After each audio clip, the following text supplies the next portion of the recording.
আসসালামু আলাইকুম। আমি একটা রান্না নিয়ে এসেছি গুঁড়া মাছ দিয়ে আলু দিয়ে মাখা।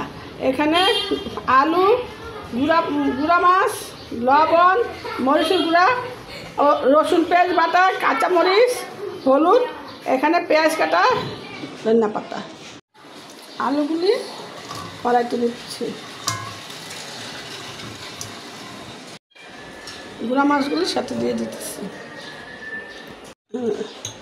দিয়ে দিচ্ছি লবণ,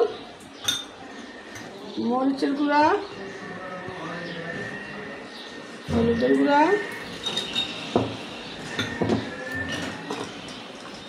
রসুন পেঁয়াজ বাটা, কাঁচামরিচ দিয়ে দিতেছি,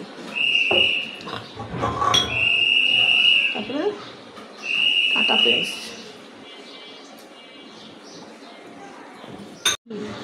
একটু মেখে নেই।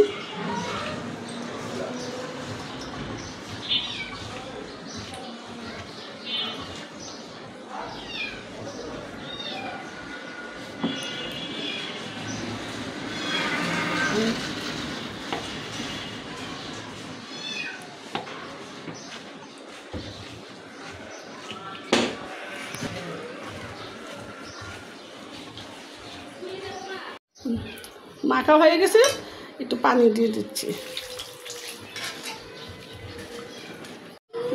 মাখা যখন হয়ে গেছে কড়াইটা বসে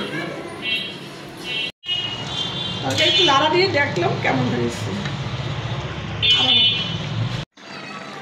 ধনিয়া পাতা তো দিয়ে দিয়েছি, মাছটা হয়ে গেছে, আমার তুলে ফেলি।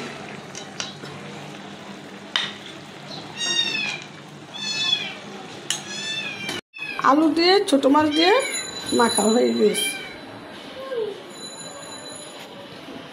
রান্না হয়ে গিয়েছে আলু দিয়ে ছোট মাছ মাখা। কেমন হয়েছে অবশ্যই কমেন্ট করে জানাবেন, আর আমাদের চ্যানেলটাকে সাবস্ক্রাইব করে যাবেন। সবাই সুস্থ থাকবেন, ভালো থাকবেন, আল্লাহ হাফেজ।